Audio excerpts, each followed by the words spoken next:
Hey, hello, good morning, guys. So, welcome back to my YouTube channel, Pure Learn.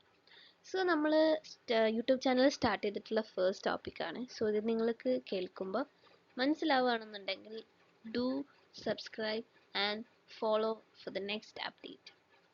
So നമുക്ക് നമ്മുടെ ടോപ്പിക്കിലേക്ക് പോവാം, that is polycythaemia. So polycythaemia എന്ന് പറഞ്ഞു കഴിഞ്ഞാൽ എന്താണ്? In the word itself it has a meaning that poly എന്ന് വെച്ചാൽ മെനി എന്നാണ് അർത്ഥം. പോളി എന്ന് പറഞ്ഞാൽ മെനി എന്നും സൈത്തീമിയ എന്ന് പറഞ്ഞാൽ ബ്ലഡ് സെൽസ് എന്നാണ് അർത്ഥം. So polycythemia is a condition in which you can see many blood cells. Okay, that is polycythemia.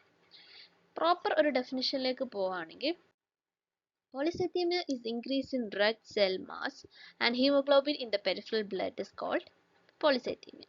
So ഇവിടെ നിങ്ങൾക്ക് നോക്കുകയാണെങ്കിൽ മനസ്സിലാവും, ഇതാണ് നോർമൽ ബ്ലഡിൻ്റെ condition in which you can see all the blood components in an average ratio. But in anemic case, what happens is the average ratio that is seen in normal blood is reduced. അല്ലേ, കുറഞ്ഞു. And in polycythemia, it is just opposite to anemia in which you can see more number of RBCs. So, RBCs കൂടുതലാന്ന് പറയുമ്പോൾ നമുക്ക് മനസ്സിലാവും ഹീമോഗ്ലോബിൻ്റെ അളവും കൂടുതലായിരിക്കും. Okay, so ഇതാണ് polycythaemia. Next coming to classification. പോളിസൈത്തീമിയനെ നമുക്ക് രണ്ടായിട്ട് ക്ലാസിഫൈ ചെയ്യാം. ഒന്ന് റിലേറ്റീവ് പോളിസൈത്തീമിയ, മറ്റൊന്ന് ട്രൂ പോളിസൈത്തീമിയ. ഇത് ഞാനൊരു എക്സാമ്പിൾ വെച്ച് പറയുവാണെങ്കിൽ ഇവിടെ ശരിക്കും എന്താ സംഭവിക്കുന്നത്? ഇപ്പോൾ പോളിസൈത്തീമിയ ട്രൂ എന്ന് പറഞ്ഞു കഴിഞ്ഞാൽ ശരിക്കും RBCs കൂടുകയാണ് അവിടെ. ഓക്കെ, ശരിക്കും RBCs അവിടെ കൂടുന്നു.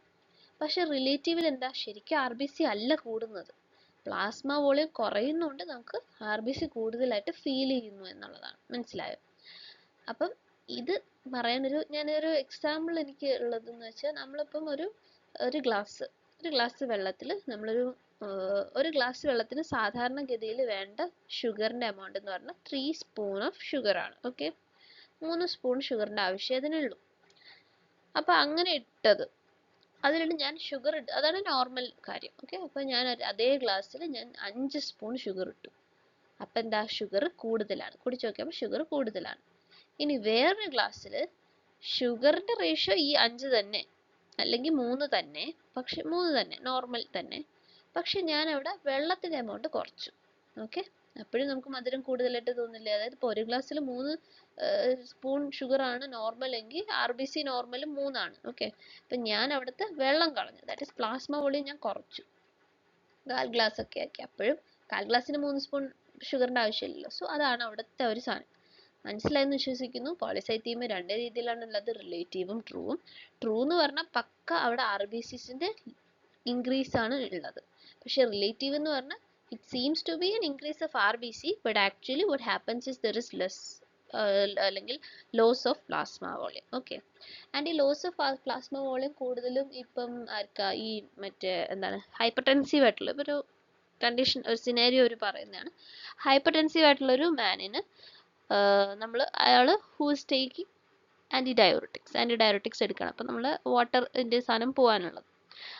അവരിൽ ഉണ്ടാവുന്ന, ഇപ്പം വെള്ളത്തിൻ്റെ അംശം പോവാണ്. സോ അവരിൽ ഉണ്ടാവുന്ന ഒരു സിൻഡ്രോമാണ് ഗേസ് ബോക്സ് സിൻഡ്രോം അല്ലെങ്കിൽ സ്ട്രെസ് പോളിസൈത്തീമിയ എന്ന് പറയുന്നത്. സോ നിങ്ങൾ ഷെയ്ഫേഴ്സ് വായിക്കുവാണെങ്കിൽ അത് നിങ്ങൾക്ക് ഇതും കാണാൻ പറ്റും. സോ അതും കൂടി എന്ത് ചെയ്യുക, ഒന്ന് അറിഞ്ഞു വെക്കുക. മനസ്സിലായോ?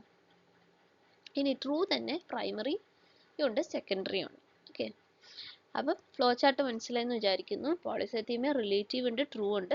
ആക്ച്വൽ ഇൻക്രീസ് ഇൻ RBC ആണെങ്കിൽ അത് ട്രൂ പോളിസൈത്തീമിയ, പക്ക പോളിസൈത്തീമിയ ആണ്. പക്ഷെ അവിടെ അങ്ങനെ RBC കൂടുന്നത് കൊണ്ടല്ല RBC കൂടുതലായിട്ട് നമുക്ക് തോന്നുന്നത്, പക്ഷെ പ്ലാസ്മ വോളിയം കുറയുന്നത് കൊണ്ടാണ്. അതാണ് റിലേറ്റീവ്. ഇനി ട്രൂ പോളിസൈത്തീമിയ തന്നെ രണ്ട് രീതിയിലാക്കാം, പ്രൈമറി, സെക്കൻഡറി. എന്തുകൊണ്ടായിരിക്കും അതിനെ പ്രൈമറി സെക്കൻഡറി എന്ന് വിളിക്കുന്നത്? പ്രൈമറി എന്ന് പറയുമ്പോൾ അതാണ് നമുക്ക് കൂടുതൽ ഇമ്പോർട്ടൻറ്റ്, അതാണ് പോളിസൈത്തീമിയ വെറ, ട്രൂ പോളിസൈത്തീമിയ എന്നാണ് അതിൻ്റെ അർത്ഥം. അതെന്ന് വെച്ച് കഴിഞ്ഞാൽ അവിടെ നമുക്ക് എന്താ പറയുക, ഒരു കോസായിട്ട് ലൈക്ക് ആ ഒരു മെയിൻലി എർത്രോപോയിറ്റ് ലെവൽ വെച്ചിട്ടാണ് പറയുന്നത്. അല്ലാതെ secondary polycythaemia has got many other causes, ഒരുപാട് മറ്റ് കോസസ് ഉണ്ട്. പ്രൈമറിക്ക് ജസ്റ്റ് ഒരു ഇതിൻ്റെ മ്യൂട്ടേഷൻ മാത്രമേ ഉള്ളൂ, അത് നമ്മൾ ലേറ്റർ സ്ലൈഡ്സിൽ ഡിസ്കസ് ചെയ്യും. പക്ഷെ സെക്കൻഡറിക്ക് എന്ന് പറയുമ്പോഴത്തേനും പല കോസസ് ഉണ്ടാകാം. ചിലപ്പം അണ്ടർലൈങ് ഒരു സിസ്റ്റമിക് കണ്ടീഷൻ ഉള്ളതുണ്ടാവും, കാർഡിയോവാസ്കുലർ എന്തെങ്കിലും പ്രശ്നമുള്ളതുണ്ടാവാം. അങ്ങനെ പല കേസസ് ഈ സെക്കൻഡറിയിൽ തന്നെ വരും. ഓക്കെ, ഇനി നമ്മൾ നോക്കുകയാണെങ്കിൽ ട്രൂ പോളിസൈത്തീമിയ നമ്മൾ ഓൾറെഡി പറഞ്ഞു,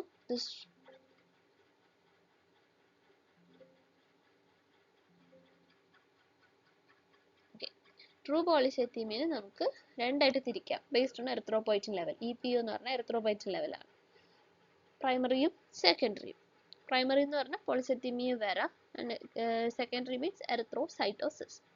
സോ ഇവിടെ ലോ എറിത്രോപോയിറ്റിൻ ലെവലായിരിക്കും in polycythaemia vera, low erythropoietin level. Idiopathic cause ആയിരിക്കും, കോസ് നമുക്ക് അങ്ങനെ അറിയില്ല. പക്ഷെ ഇവിടെ ഹൈ സെറം എറിത്രോപോയിറ്റിൻ ലെവലായിരിക്കും. Reduced oxygen, increased oxygen demand. ഓക്സിജൻ്റെ അളവ് കുറവാണ്, പക്ഷെ ഓക്സിജൻ ഡിമാൻഡ് കൂടുതലാണ്. ഈ കണ്ടീഷനിലേക്കാണ് ഇത് ഉണ്ടാവുക. ഫാമിലിയിൽ അല്ലെങ്കിൽ കൺജനൈറ്റിലാണ് പ്രൈമറി. ഓക്കെ, ഇനി നമ്മൾ കറക്റ്റ് പോളിസൈത്തീമിയ വെറയിലേക്ക് പോവാണ്. Polycythemia vera has got different names, that is primary polycythemia rubra vera, erythrema, vacuous disease, primary acquired erythrocytosis. ഇതൊക്കെയാണ് അതിൻ്റെ പേര്. ഓക്കെ, അതിൽ പോളിസൈത്തീമിയ വെറ എന്ന് പറഞ്ഞാൽ ഞാൻ ഓൾറെഡി പോളിസൈത്തീമിൻ്റെ വേർഡ് മീനിങ് എക്സ്പ്ലെയിൻ ചെയ്തു. പോളി എന്ന് പറഞ്ഞാൽ many, cythaemia means cells, blood cells, and vera means true.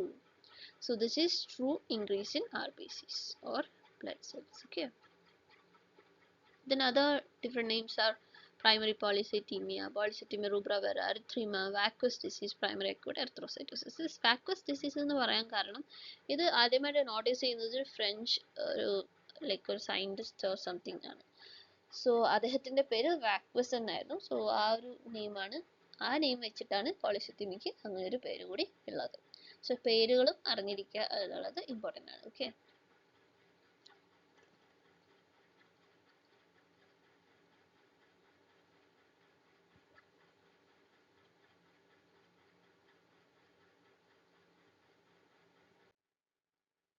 അടുത്തത് പോളിസൈത്തീമിയ വെറയുടെ ഡെഫിനിഷൻ ആണ്. Polycythaemia vera is a rare chronic myeloproliferative disorder characterized by an excessive increase in erythrocyte mass independent of erythropoietin levels. It often leads to elevated hematocrit levels and increased white blood cell and platelet production. HCT എന്ന് പറഞ്ഞാൽ haematocrit ആണ്. Okay, അപ്പോൾ ഇതെന്താ, ഇതൊരു rare chronic മൈലോപ്രോലിഫറേറ്റീവ് condition ആണ്. അതായത് നമ്മുടെ ഈ RBCൻ്റെ പ്രശ്നമാണ്. RBC കൂടുതലായിട്ട് പ്രൊഡ്യൂസ് ചെയ്യുന്നു, അതാണ് പ്രശ്നം. ഈ RBCs ഒക്കെ പ്രൊഡ്യൂസ് ചെയ്യപ്പെടുന്നത് എവിടെ നിന്നാണ്? That is from bone marrow. Bone മാരോയിൽ നിന്നാണ് അത് പ്രൊഡ്യൂസ് ചെയ്യപ്പെടുന്നത്. ഓക്കെ, അപ്പം ഇത് ഇവിടെ കണ്ടോ, ഇൻഡിപെൻഡന്റ് ഓഫ് എറിത്രോപോയിറ്റിൻ ലെവൽ. അതെന്തുകൊണ്ടാണ് പറഞ്ഞതെന്നറിയോ? They are called saying that it is independent of erythropoietin level. അതെന്തുകൊണ്ടാണെന്നറിയോ? അതായത് ഇനി ഞാൻ ഇതിൻ്റെ നോർമൽ മെക്കാനിസം പറയാം. അതായത് നമ്മുടെ ബോഡിയിൽ ഓക്സിജൻ കൊണ്ട് എത്തിക്കുന്നത്, അല്ലെങ്കിൽ നമ്മുടെ ഏതെങ്കിലും ഒരു സെല്ലിലേക്ക് ഓക്സിജൻ കൊണ്ട് എത്തിക്കുന്നത് ആരാണ്? ബ്ലഡിലുള്ള RBC ആണ്. ഓക്കെ, WBC നമ്മൾ ഫൈറ്റ് ചെയ്യുന്നത്, എന്തെങ്കിലും ഒരു ഇൻഫെക്ഷൻ ഉണ്ടെന്ന് അറിയുമ്പോൾ അവരത് റെക്കഗ്നൈസ് ചെയ്ത് വന്നത് ഫൈറ്റ് ചെയ്യും. പ്ലേറ്റ്ലെറ്റ്സ് എന്ന് പറയുമ്പോൾ എന്താ, അവരാണ് ബ്ലഡിൽ ലൈക്ക് നമ്മുടെ ബോഡിയിൽ ബ്ലീഡിങ് വല്ലതും ഉണ്ടെങ്കിൽ കോയാഗുലേഷന് സഹായിക്കുന്നത്. സോ അതേപോലെ നമ്മുടെ റെഡ് ബ്ലഡ് സെല്ലിൻ്റെ ഫങ്ഷൻ എന്ന് പറഞ്ഞാൽ നമ്മൾ ഓക്സിജൻ കൊണ്ടുപോവുക. ഹീമോഗ്ലോബിൻ ആണ് RBCയിലുള്ളത്. സോ അയാൾ ഓക്സിജൻ ക്യാരി ചെയ്യും, എല്ലാ ടിഷ്യൂവിനും ഓക്സിജൻ കൊടുക്കും.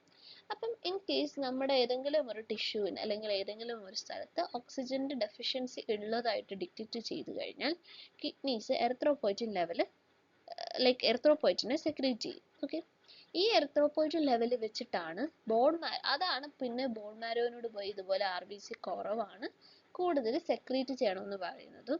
അങ്ങനെയാണ് പ്രോലിഫറേഷൻ നടത്തി RBCസിൻ്റെ അളവ് കൂട്ടി നമ്മുടെ ബ്ലഡിലേക്ക് എന്ത് ചെയ്യുന്നത്, പ്രൊഡ്യൂസ് ചെയ്ത് വിടുന്നത്. ഓക്കെ, ഇതിന് സഹായിക്കുന്ന മറ്റൊരാൾ കൂടെ ഉണ്ട്, അതാണ് JAK2 enzyme. Tyrosine kinase JAK2 അല്ലെങ്കിൽ ജാനസ് കൈനേസ് എന്നൊക്കെ പറയും. സോ അയാളും ഇതുപോലെ ഡിറ്റക്ട് ചെയ്യുന്ന ആളാണ്. ഓക്കെ, ഇവർ വഴിയാണ് ഈ ഒരു ഡിറ്റക്ഷൻ നടക്കുന്നത്. അപ്പം സിനാരിയോ മനസ്സിലായോ? when there is low oxygen supply to a specific cells, what happens is these are detected by kidneys and they stimulate the production of erythropoietin level and they carry signal. This JAK2 kinase carry signal to bone marrow and increases the production of RBCs. പക്ഷെ ഇവിടെ നമ്മുടെ ബോഡിയിൽ hypoxia ഉണ്ടായിട്ടുമില്ല, എറിത്രോപോയിറ്റിനെ ആരും വിളിച്ചിട്ടുമില്ല, പക്ഷെ bone marrow ചുമ്മാ RBCസിനെ produce ചെയ്യുന്നു. ആ കണ്ടീഷനാണ് സത്യം പറഞ്ഞ പോളിസൈത്തീമിയ വെറ എന്ന് പറയുന്നത്. അതുകൊണ്ടാണ് ഇതൊരു റെയർ ആണ്, ക്രോണിക് പ്രോലിഫറേറ്റീവ് ഡിസോർഡർ ആണ്. പ്രോലിഫറേഷൻ ചെയ്യുന്നതിൽ എന്തോ അപാകതയുണ്ട്. So characterized by an excessive increase in erythrocyte mass and that is independent of erythropoietin level. സാധാരണഗതിയിൽ it depends on erythropoietin level, but here what happens is it becomes independent of erythropoietin level. അപ്പോൾ അത് കാരണം ചിലപ്പോൾ WBC കൂടുതലാവാം, ഹെമറ്റോക്രിറ്റിൻ്റെ level കൂടുതലാവാം, platelet produce ചെയ്യുന്നത് chronic മൈലോപ്രോളിഫറേറ്റീവ് disorder ആണ്, ആര് ഉണ്ടാവുന്നതും കൂടുതലാവാം. അപ്പോൾ ഇത് മൂന്നും ഒരുമിച്ച് കാണുന്ന കണ്ടീഷൻ്റെ പേരാണെന്ത്? പാൻമൈലോസിസ്. പാൻമൈലോസിസ്.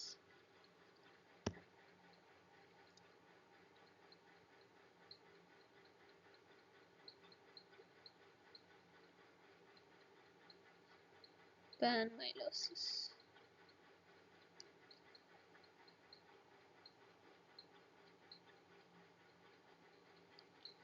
നെക്സ്റ്റ് ഇതിൻ്റെ എത്തിയോളജി. അപ്പോൾ ഡെഫിനിഷൻ മനസ്സിലായിട്ട് നമ്മൾ പോകുന്നത് എത്തിയോളജിയിലേക്കാണ്. ഇതിൻ്റെ എക്സാക്ട് എത്തിയോളജി എന്താണെന്നുള്ളത് ആർക്കും അറിയത്തില്ല. പക്ഷെ കൂടുതൽ പേരും പറയുന്നത് എന്തോ ഈ JAK2 കൈനേസിലുള്ള ഒരു മ്യൂട്ടേഷൻ കാരണം, അതായത് ശരിക്കും അയാൾ ചെയ്യുന്ന പണിയല്ല ചെയ്യുന്നത്, അപ്പോൾ അയാൾക്ക് എന്തെങ്കിലും മ്യൂട്ടേഷൻ സംഭവിച്ചത് കൊണ്ടാകാം ഇങ്ങനെ ഒരു പോളിസിത്തിമിയ വെറ എന്ന് പറയുന്ന കണ്ടീഷൻ വരുന്നത് എന്ന് പറയപ്പെടുന്നു. ഇനി അല്ല, അതാണ് മെജോറിറ്റി കേസിൽ മേജർ പാത്തോജനിക് മെക്കാനിസം എന്ന് പറയുന്നത് ഈ ടൈറോസിൻ കൈനേസിന്റെ മ്യൂട്ടേഷൻ ആണ്, അല്ലെങ്കിൽ JAK2 അല്ലെങ്കിൽ ജാനസ് കൈനേസിന്റെ മ്യൂട്ടേഷൻ ആണ്. പക്ഷേ ഇൻ സം അതർ കേസ് അത് എന്താണ് അല്ലാതെ പറയുന്നുണ്ട്. വേരിയുടെ ക്രോമസോമൽ അബ്നോർമാലിറ്റി, അതായത് 20q, ട്രൈസോമി 8, 9p, അതൊക്കെ, അതായത് ക്യൂവും പി ഒക്കെ ഷോർട്ട് ആം ആൻഡ് ലോങ് ആം ഒക്കെയാണ്. സോ അവരിൽ എന്തെങ്കിലും ലൈക്ക് ട്രാൻസ്ലൊക്കേഷനോ സംതിങ് ഉണ്ടായാലും, അല്ലെങ്കിൽ 8ന് ട്രൈസോമി ഉണ്ടായാലും ഒക്കെ ഇത് ഉണ്ടാകാം. മേജർ മെക്കാനിസത്തിൽ നിങ്ങൾ എഴുതേണ്ടത് എക്സാക്ട് എറ്റിയോളജി അൺനോൺ എന്ന് എഴുതണം. ടൈറോസിൻ കൈനേസിന്റെ മ്യൂട്ടേഷൻ ആണ് മേജർ പത്തോജനിക് മെക്കാനിസം. ബട്ട് 1/3 കേസസിൽ inconsistent varied chromosomal abnormalities can also be seen like 20q, 9p, 8 trisomy etc. Then coming to clinical feature. നമ്മുടെ ക്ലിനിക്സ് അല്ലെങ്കിൽ ഒരാൾ നമ്മുടെ അടുത്തേക്ക് ഈ ഒരു കണ്ടീഷനായിട്ട് വരാൻ പോകുന്നത് എങ്ങനെയായിരിക്കും എന്നുള്ളതാണ് പറയുന്നത്. അതിന് മുന്നേ ഏതൊരു ഏജ് ഗ്രൂപ്പാണ് കൂടുതൽ എഫക്റ്റഡ്? ഓൾഡർ ഏജ് ഗ്രൂപ്പിലാണ് കൂടുതൽ എഫക്റ്റ് ചെയ്യുന്നത്. ഒരു 60 വയസ്സ് വരെയൊക്കെ അങ്ങനെ ഒരു പ്രായമുള്ളവരിലാണ് കൂടുതൽ എഫക്റ്റ് ചെയ്യുന്നത്. പക്ഷേ 40 വയസ്സിന് താഴെ 5% കേസുകൾ റിപ്പോർട്ട് ചെയ്യപ്പെട്ടിട്ടുണ്ട്. ഇത് ഇങ്ങനെ ആണിനെ വരൂ പെണ്ണിനെ വരൂ അങ്ങനെയൊന്നും പ്രത്യേകിച്ചില്ല. കുറച്ചുകൂടി കോമൺ ആയിട്ടുള്ളത് മെയിൽസിലാണെന്നാണ് പറയുന്നത്. Coming to signs and symptoms. ഭയങ്കര തലവേദന, ഒരു burning sensation, itching, pain, visual disturbance may be there, night sweats കാണാം, plethora, splenomegaly, hypertension. So ഇതൊക്കെയാണ്.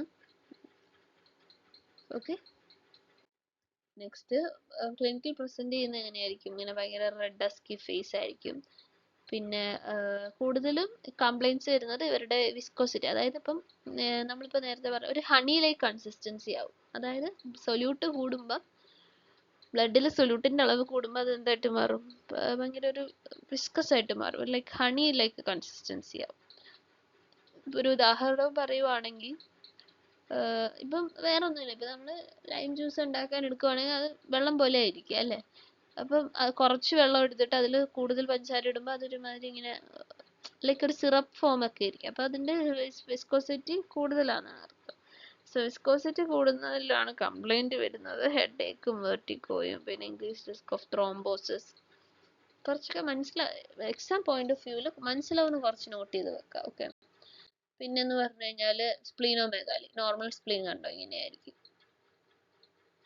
ഇതാണ് normal spleen. This is splenomegalic condition. പിന്നെ പ്രൂറൈറ്റസ്, ബാത്തിന് ശേഷം ഭയങ്കര ഇച്ചിങ് സെൻസേഷൻ ആയിരിക്കും.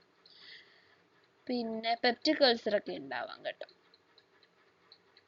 Due to increased blood volume peptic അൾസറൊക്കെ ഉണ്ടാവും. അതെന്ന് പറഞ്ഞു കഴിഞ്ഞാൽ കണ്ടീഷൻ പറയുവാണെങ്കിൽ, ഈ നമ്മൾ പോളിസൈത്തീമിയുള്ള കണ്ടീഷനിൽ നമ്മൾ നോക്കുവാണെങ്കിൽ, ലൈക്ക് മൈക്രോസ്കോപ്പിക്കലി നോക്കുമ്പോൾ WBC കൂടുതലായിരിക്കും പൊതുവെ. അതിൽ അവർ തന്നെ പറയുന്ന ഒരു കാര്യമാണ്, WBC കൂടുതലാണെങ്കിലും അതിൽ ഏറ്റവും കൂടുതലായി നിൽക്കുന്നത് ബേസോഫിൽസ് ആയിരിക്കും.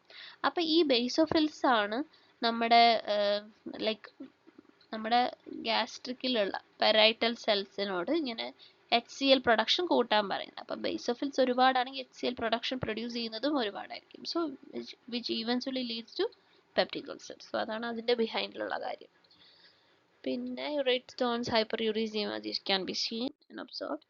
കണ്ടോ, ഭയങ്കര ഇച്ചിങ് ആയിരിക്കും, എക്സ്ട്രിമിറ്റീസ് ഒക്കെ ഭയങ്കര ബേണിംഗ് പെയിൻ ഉണ്ടാവും, റെഡ് ഡസ്കി ഫേസ് ആയിരിക്കും. That is ruddy cyanosis. അതൊരു മേജർ ക്ലിനിക്കൽ പ്രസൻറ്റേഷൻ ആണ്. Okay, is coming to oral manifestation. As നമ്മൾ കൂടുതലും as a dentist we will be more focusing on the oral cavity of a particular people അല്ലെ എല്ലാവരുടെയും like majority of cases we will be looking after oral cavity. അതിനാണ് നമുക്ക് ഏറ്റവും importance, and you know the importance of oral cavity in some diseases like granulomatous disease like TB, and in some other diseases you can see the oral manifestation like oral manifestation ആയിരിക്കും പ്രധാനമായിട്ടും. As A dentist നമ്മൾ കൂടുതൽ ക്ലിനിക്കിൽ കാണാൻ പോകുന്നതും observe ചെയ്യാൻ പോകുന്നതും ഇതൊക്കെ തന്നെയായിരിക്കും. സോ ഈ ഒരു കണ്ടീഷനിലും you can see some oral manifestations and they are listed in right in front of U.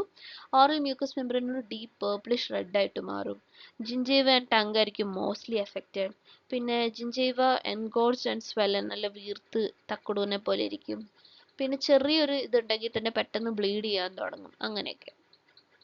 പിന്നെ ചില സ്ഥലങ്ങളിൽ എക്യുമോസിസ്, പെറ്റക്കി, ഹെമറ്റോമ ഒക്കെ കാണാൻ പറ്റും. ബ്ലഡിന്റെ പൂളിംഗ് ഉണ്ടാവും, അക്യുമുലേഷൻ ഉണ്ടാവും, അല്ലെങ്കിൽ ഒരു റാഷ് പോലെ കാണാം, അല്ലെങ്കിൽ pinpoint spots of haemorrhages you can see. So ഇതൊക്കെയാണ് ഓറൽ മാനിഫെസ്റ്റേഷൻ. ഓക്കെ, എന്തൊക്കെയാണ് പറഞ്ഞത്? ഡീപ്പ് പർപ്പിളിഷ് റെഡ് ആയിരിക്കും ആര്, oral mucous membrane deep purplish red ആയിരിക്കും. Then gingiva may be engorged and swollen, engorged അല്ലെങ്കിൽ സ്വെല്ലൻ ആയിരിക്കും. bleed on slight provocation, bleed on slight provocation. Then you can see submucosal petechiae, ecchymosis and hematomas. Next laboratory findings ലോട്ടാണ് പോകുന്നത്.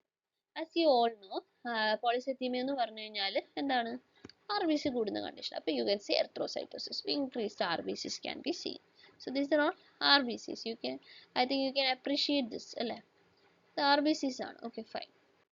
അടുത്തത് since RBCs are more, അതിനകത്തുള്ള കണ്ടന്റും കൂടുതലായിരിക്കും. That is raised haemoglobin concentration, haemoglobin കോൺസെൻട്രേഷനും കൂടുതലായിരിക്കും. Next നമ്മൾ പറഞ്ഞ പോലെ ഹെമറ്റോക്രിറ്റിന്റെ ലെവൽ കൂടുതലായിരിക്കും. നമ്മൾ ഓൾറെഡി ഡെഫിനേഷൻ്റെ അടിയിൽ ഒരു പോയിന്റ് ആയിട്ട് പറഞ്ഞു, ഹെമറ്റോക്രിറ്റ് ലെവൽ ഇൻക്രീസ് ചെയ്തേക്കാം, WBC ഇൻക്രീസ് ചെയ്തേക്കാം, പ്ലേറ്റ്ലെറ്റ്സ് ഇൻക്രീസ് ചെയ്തേക്കാം. അതിന് ആ കണ്ടീഷന് നമ്മൾ ഒരു പേര് വിളിച്ചു. ആ പേര് എന്തായിരുന്നു എന്ന് ഓർക്കുന്നുണ്ടായാലും ഫസ്റ്റ് സ്ലൈഡിൽ നമ്മൾ കണ്ട സാധനം, which is called as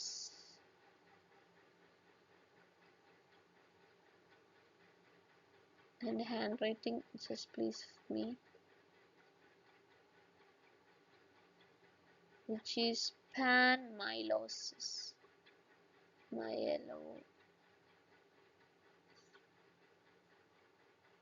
It's difficult to write in this. Okay, so നിങ്ങൾക്ക് സജഷൻ വല്ലതും ഉണ്ടെങ്കിൽ, എഴുതാൻ വേറെ സജഷൻസ് വല്ലതും ഉണ്ടെങ്കിൽ പറയാം കേട്ടോ.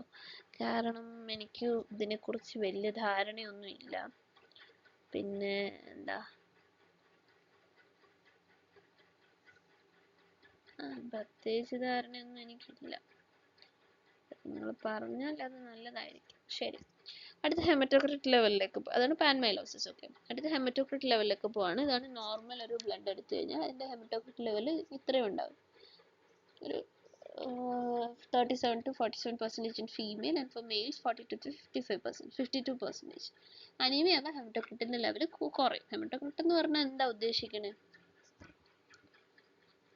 ഹെമറ്റോക്രിറ്റ് എന്ന് പറഞ്ഞു കഴിഞ്ഞാൽ RBCs ഉള്ള ബ്ലഡിന്റെ പെർസെൻറ്റേജ് ആണ് ഉദ്ദേശിക്കുന്നത്. In polycythaemia it is more, ഭയങ്കര കൂടുതലായിരിക്കും. അതായത് ഫീമെയിൽസിൽ 47%-ന് മേലെയും മെയിൽസിൽ 55%-ന് മേലെ ആയിരിക്കും ആ കണ്ടീഷൻ. ഓക്കെ, അപ്പോൾ ഇതാണ് എന്ത് ലബോറട്ടറി ഫൈൻഡിങ്സ്. അപ്പോൾ എന്തൊക്കെ ഓർമ്മയുണ്ട്? എർത്രോസൈറ്റോസിസ് ഓർമ്മയുണ്ട്, ഹീമോഗ്ലോബിൻ ലെവൽ കൂടുതലാണ്, HCT കൂടുതലാണ്, പ്ലേറ്റ്ലെറ്റ് കൂടുതലായിരിക്കും, WBC കൂടുതലായിരിക്കും. അതിൽ കൂടുതൽ സ്പെസിഫിക് ആയിട്ട് കൂടുതൽ ആരാ? ബേസോഫിൽസ്. ശരി, ഹീമോഗ്ലോബിൻ കൂടുതലായിരിക്കും, RBC കൂടുതലായിരിക്കും, ഹെമറ്റോക്രിറ്റ് മെയിൽസിൽ 55%-ന് എബോയും ഫീമെയിൽസിൽ 45%-ന് എബോ ആയിരിക്കും. Mild to moderate leukocytosis can be seen. Among that, basophil count is more.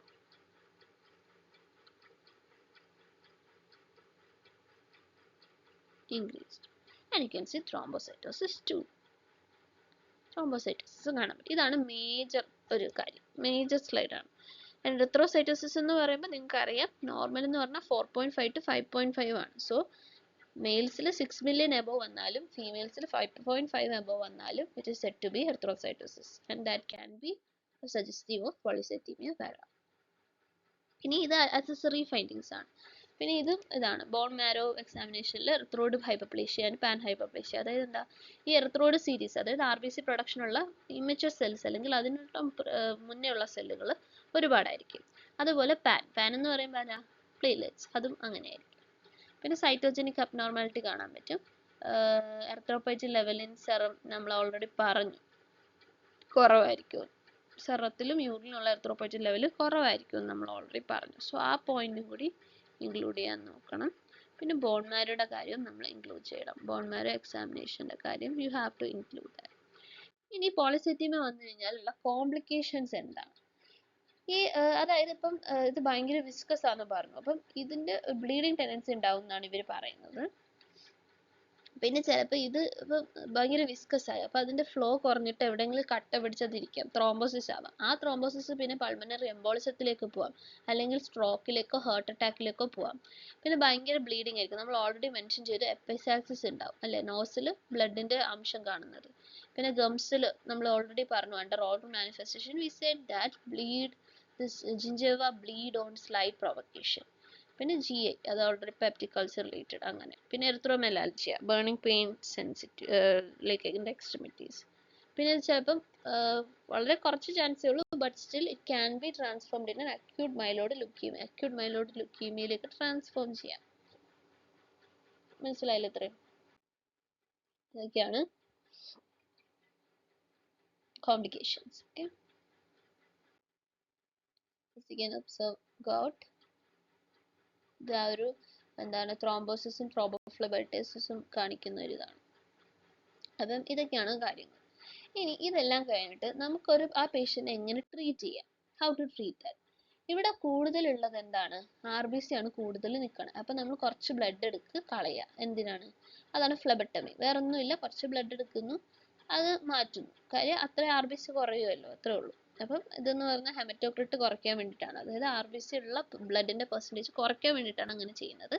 നമ്മൾ ഓൾറെഡി പറഞ്ഞു ഫീമെയിൽസിൽ 47% മോറും മെയിൽസിൽ 55% മോറും ആയിരിക്കും എന്ന് പറഞ്ഞു. സോ അതൊരു 45% വെക്കുന്നതിന് വേണ്ടിയിട്ടാണ്, മെയിൻറ്റെയിൻ ഹെമറ്റോക്രിറ്റ് ബിലോ 45. അതിനാണ് നമ്മൾ ഈ ഫ്ലെബക്ടമി ചെയ്യുന്നത്. So phlebectomy is important. Okay, phlebectomy first line treatment ആണ് ഫ്ലെബക്ടമി. പിന്നെ ആസ്പിരിൻ കൊടുക്കുക. അതായത് ഇപ്പോൾ ഭയങ്കര ബ്ലീഡിങ് സെൻസേഷൻ ആണ് നമ്മൾ പറഞ്ഞത്, അപ്പോൾ ആസ്പിരിൻ കൊടുക്കുമ്പോൾ അത് പ്ലേറ്റ്ലെറ്റ് അഗ്രിഗേഷൻ കുറയ്ക്കും. സോറി, ഇത് പ്ലേറ്റ്ലെറ്റ് അഗ്രിഗേഷൻ കുറയ്ക്കാൻ വേണ്ടിയിട്ടാണ് കൊടുക്കുന്നത്. അപ്പോൾ ഈ പ്ലേറ്റ്ലെറ്റ്സ് കൂടുതലായതുകൊണ്ട് എല്ലായിടത്തും വന്നിരുന്ന് അങ്ങ് ക്ലോട്ട് ആയിക്കളയും. സോ അത് പ്രിവെൻറ്റ് ചെയ്യാൻ വേണ്ടിയിട്ട് അത് കൊടുക്കുമ്പോൾ എന്ത് പറ്റും, ത്രോംബോസിസും മറ്റ് വാസ്കുലർ കോംപ്ലിക്കേഷൻസ് ഒക്കെ കുറയാൻ പറ്റും. അതിനാണ് ആസ്പിരിൻ കൊടുക്കുന്നത്, പ്ലേറ്റ്ലെറ്റ് അഗ്രിഗേഷൻ കുറയ്ക്കും. അടുത്ത മൈലോ സപ്രസീവ് തെറാപ്പി. അതായത് നമ്മൾ ഇത്രയൊക്കെ ചെയ്താലും നമ്മുടെ വീണ്ടും ബോൺ മാരോ ഇങ്ങനെ പ്രൊഡ്യൂസ് ചെയ്തുകൊണ്ടിരിക്കുകയാണെങ്കിൽ അതും പറ്റത്തില്ല. സോ അതിനെ സപ്രസ് ചെയ്യുന്ന ഒരു തെറാപ്പി നമ്മൾ കൂടുതൽ ഉപയോഗിക്കണം. ഇതെന്ന് പറഞ്ഞു കഴിഞ്ഞാൽ ഹൈ റിസ്ക് ഉള്ള പേഷ്യൻ്റ്, ഒട്ടും ശരിയാവാത്ത പേഷ്യൻറ്റിനും പിന്നെ ഫ്ലെബക്ടമി മാത്രമായിട്ട് മതിയാവില്ല എന്ന് തോന്നുന്നവർക്കാണ് ഇത് കൊടുക്കേണ്ടത്.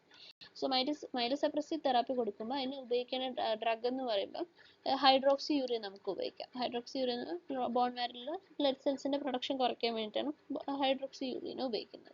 പിന്നെ ഇൻ്റർഫെറോൺ ആൽഫ വേണമെങ്കിൽ ഹൈഡ്രോക്സി യൂറിയ കൊടുക്കാൻ പറ്റിയില്ലെങ്കിൽ അത് കൊടുക്കാം.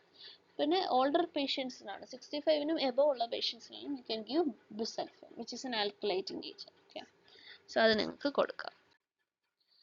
ഇനി കോംപ്ലിക്കേഷൻ, അത് കഴിഞ്ഞുള്ള ഇമ്പോർട്ടൻറ്റ് സ്റ്റെപ്പ് കോംപ്ലിക്കേഷൻസ് മാനേജ് ചെയ്യാം. നമ്മൾ പറഞ്ഞത് ഇതിൻ്റെ കോംപ്ലിക്കേഷൻ ത്രോംബോസിസ്, പിന്നെ അത് സ്ട്രോക്ക് ആവാം, പിന്നെ എന്താണ് പ്രൈമറി പൾമിനറി എംബോളിസം ആവാം, പിന്നെ some other like bleeding episodes like epistaxis, gum bleeding etcetera അങ്ങനെയൊക്കെ വരാം. പിന്നെ അങ്ങനെയൊക്കെ. അപ്പം അങ്ങനെയുള്ള ഇതുണ്ടെങ്കിൽ അതിന് വേണ്ടി ട്രീറ്റ് ചെയ്യുക, അല്ലെങ്കിൽ അത് വരാതിരിക്കാൻ ട്രീറ്റ് ചെയ്യുക. Prevention treatment of thrombosis, bleeding episode, അതൊക്കെ. അപ്പോൾ ത്രോംബോസിസ് വരാതിരിക്കാൻ കഴിക്കാൻ പറ്റുന്നത് ആസ്പിരിൻ ആണ് അല്ലേ, ബ്ലഡ് ക്ലോട്ട് അഗ്രിഗേഷൻ കുറയ്ക്കും. പിന്നെ രണ്ടും വരാം, ചിലപ്പോൾ ബ്ലഡ് ക്ലോട്ട് ആയിട്ടും വരാം, ചിലപ്പോൾ മറ്റ് എക്സ്ട്രിമിറ്റീസിൽ നിന്ന് ലൈക്ക് മറ്റ് എന്തെങ്കിലും സ്ഥലങ്ങളിൽ നിന്ന് ബ്ലീഡിങ് എപ്പിസോഡും വരാം. സോ അത് കെയർ ചെയ്യാം. പിന്നെ എന്തെങ്കിലും ഹെഡേക്ക്, ഡിസ്നെസ് അങ്ങനെ എന്തെങ്കിലും ഉണ്ടെങ്കിൽ അങ്ങനെയുള്ള സിംറ്റമാറ്റിക് കൺട്രോളും ഉണ്ടായിരിക്കണം. സോറി.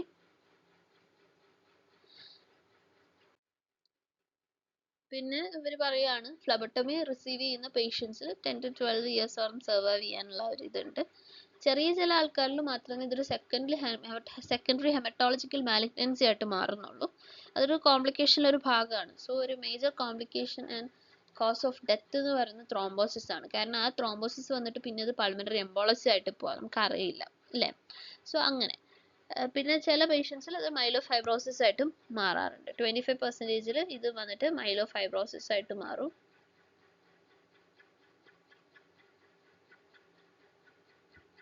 ചെറിയ പ്രൊപ്പോർഷൻ ഓഫ് പേഷ്യൻറ്റിൽ സെക്കൻഡറി ഹെമറ്റോളജിക്കൽ മാലിഗ്നൻസി ആവും. അതായത് എന്താണ്, ഈ acute myeloid leukaemia, Hodgkin lymphoma, multiple myeloma, അതൊക്കെ അങ്ങനെ മാറാം. പിന്നെ major complication cause of death എന്ന് പറയുന്നത് ദാറ്റ് ഈസ് ത്രോംബോസിസ് ആണ്. നെക്സ്റ്റ് ഡെന്റൽ കൺസിഡറേഷൻ ആണ്. അപ്പം ഇങ്ങനെയുള്ളൊരു പേഷ്യൻ്റ് വന്നു കഴിഞ്ഞാൽ നമ്മുടെ ഒ.പി.ഡിയിൽ വന്നു കഴിഞ്ഞാൽ ഓൾറെഡി ചിലപ്പോൾ അവർ അണ്ടർഗോയിങ് ആസ്പിരിൻ തെറാപ്പിയിലുള്ളവരായിരിക്കും. സോ ആസ്പിരിൻ തെറാപ്പി അത് ഉള്ളത് കൊണ്ട് ബ്ലീഡിങ് ടെൻഡൻസി കൂടുതലായിരിക്കും. So whenever you start a dental procedure like this, ഒരു സർജിക്കൽ പ്രൊസീജിയറിന് മുമ്പിൽ പ്രോപ്പർ മെഡിക്കൽ ഇവാലുവേഷൻ എടുക്കണം. ആസ്പിരിൻ എടുക്കുന്ന ആളാണെങ്കിൽ അത് പ്രോപ്പർ ഡേയ്സ് സ്റ്റോപ്പ് ചെയ്തിട്ട് വേണം ആ ഒരു ട്രീറ്റ്മെൻറ്റിന് വരാൻ. ഓക്കെ. ഇപ്പോൾ ഫോർ എക്സാമ്പിൾ നമ്മൾ ഈ ഇത് ചെയ്യത്തില്ലേ, എക്സ്ട്രാക്ട് ചെയ്യത്തില്ലേ, ടീത്ത് എക്സ്ട്രാക്ഷൻ്റെ സമയത്ത് ഓൾറെഡി ബ്ലീഡിങ് എപ്പിസോഡ്സ്, ആസ്പിരിൻ എടുക്കുന്ന ആൾ bleeding episodes may be higher. So അത് പ്രിവെൻറ്റ് ചെയ്യാൻ വേണ്ടിയിട്ടാണ് നമ്മളോട് 3 ദിവസം ആസ്പിരിൻ എടുക്കുന്നത് നിർത്തി 4ാമത്തെ ദിവസം പ്രൊസീജിയറിന് വരാൻ പറയുന്നത്. മനസ്സിലായോ? അത് കഴിഞ്ഞ് പിന്നെ അവർക്ക് ഒരു പെർട്ടിക്കുലർ ഡേയിന് ശേഷം വീണ്ടും കണ്ടിന്യൂ ചെയ്യാതെ. സോ അങ്ങനെയൊക്കെ ഉണ്ട്. പിന്നെ ത്രോംബോട്ടിക് ഈവൻസിൻ്റെ റിസ്ക്കും ഉണ്ടാവാം. സോ അതൊക്കെ ആലോചിച്ചും സൂക്ഷിച്ചൊക്കെ വേണം. അതുകൊണ്ട് ഒരു പ്രോപ്പർ മെഡിക്കൽ എവാലുവേഷൻ എടുക്കേണ്ട അത്യാവശ്യമാണ്. Every one should follow that. ഇതിൻ്റെ റെഫറൻസ് ഒരു ലൈക്ക് ഡ്രോബിൻസ് അങ്ങനെയൊക്കെ ഉണ്ട് കേട്ടോ. സോ ഇനിയൊരു വീഡിയോ വരുന്നു. അപ്പം നിങ്ങൾക്ക് എന്തെങ്കിലും സജഷൻസോ കാര്യങ്ങളോ ഉണ്ടെങ്കിൽ നമ്മുടെ കമൻറ്റ് ബോക്സിൽ ഇടാം. ലൈക്ക് എന്താണ് ഞാൻ ഇനി മെച്ചപ്പെടുത്താൻ ചെയ്യേണ്ടത്, അല്ലെങ്കിൽ ഈ സ്ലൈഡിൽ എഴുതുന്നത് ഈ സ്ലൈഡ് ഇങ്ങനെ തന്നെ മതിയോ. സോ ഇങ്ങനെയുള്ള പോയിന്റ്സ് നിങ്ങൾക്ക് ആഡ് ചെയ്തുകൊണ്ട് ഒരു ഫീഡ്ബാക്ക് പോലെ നിങ്ങൾക്ക് ഇത് ചെയ്യാം. ആൻഡ് ആ ഫീഡ്ബാക്കിൽ മെയിനായിട്ട് എനിക്ക് ഇമ്പ്രൂവ് ചെയ്യുന്ന കാര്യങ്ങൾ വേണം നിങ്ങൾ എഴുതാനായിട്ട്. സോ എല്ലാവരും കണ്ടിരുന്നതിന് ഒരുപാട് നന്ദി. ഇത് മനസ്സിലായെന്ന് ഞാൻ വിചാരിക്കുന്നു. ഓക്കെ, എന്തെങ്കിലും ഡൗട്ട് ഉണ്ടെങ്കിൽ നിങ്ങൾക്ക് കമൻറ്റ് സെക്ഷനിൽ ചോദിക്കാം. എനിക്കറിയുന്നതാണെങ്കിൽ ഞാൻ പറഞ്ഞുതരാം, ഇല്ലെങ്കിൽ ഞാൻ റെഫർ ചെയ്തിട്ട് പറഞ്ഞുതരും. ഓക്കെ, ഇനിയൊരു വീഡിയോ വരുന്നത് വരെ stay tune. Bye. This is pure learning companion. By.